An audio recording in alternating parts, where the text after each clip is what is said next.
So if we take that passage, that famous passage from Du Bois on page 8, and break it down into sections and concepts, we can begin to articulate the notion of double consciousness and some of the important ideas around it. So if we take the idea that a world which yields him no true self-consciousness, but only lets him see himself through the revelation of the other world, this sense of always looking at oneself through the eyes of the others, of measuring one's soul by the tape of a world that looks on in an amused contempt and pity. One ever feels his two-ness, two souls, two thoughts, two unreconciled strivings, two warring ideals in one dark body. The idea is that for African Americans, in Du Bois's articulation, they're forced to see themselves through the negative perspectives of the outside society, so that there are two antagonistic, warring, conflicting identities. It means negotiating and enduring the conflicts between who one is as a person and how one struggles to live with the way she is seen from the outside in society through her physical body, her skin color, right? Which is what is seen and negated, sort of put in a negative light of who you are and what you are about, what your kind of person you are. All that is sort of externalized and put on you through your physical body, through your skin, and not through your understanding of yourself. Who am I? What is my life about? What do I want to do with my life? Those things are set up in a kind of fundamentally antagonistic way in the context of seeing the world through race or being seen in that way.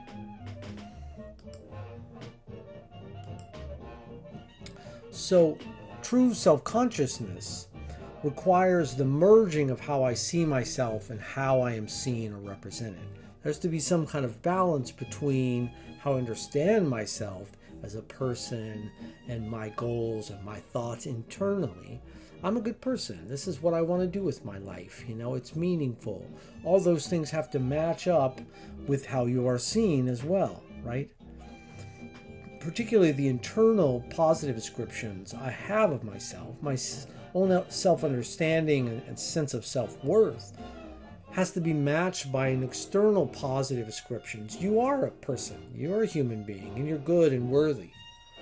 If there's a kind of fundamental conflict where those things never match, then we're in this sort of state of conflict, and we are not allowed a kind of fundamental sense of self, of true self-consciousness, that is disrupted by the lack of matching between those things in a kind of fundamental way.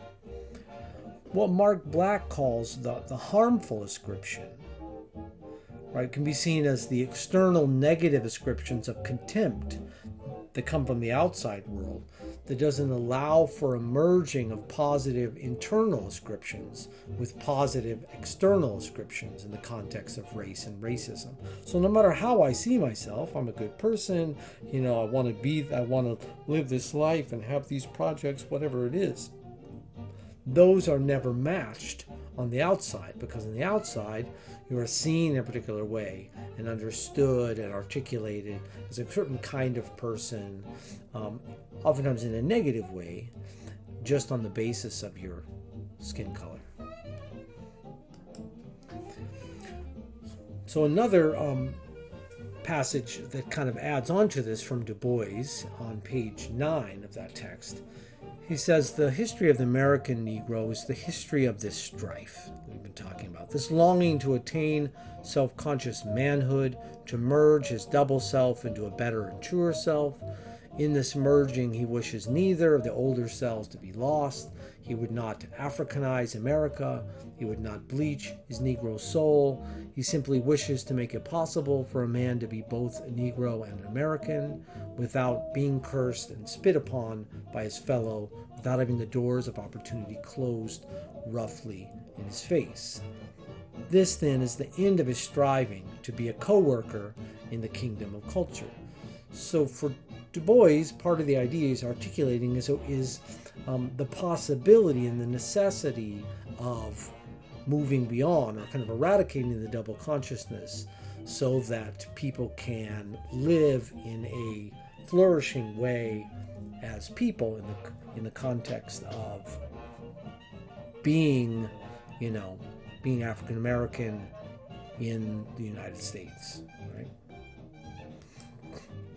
So instead of this antagonism between one's internal positive ascription and the external negative ascription, what Black calls one's sense of self and the internal opposed contempt, Du Bois hopes for a merging of these, which requires an external positive ascription of Blackness in particular. So one of the things that kind of comes out of Du Bois is this sort of notion of Black positivity.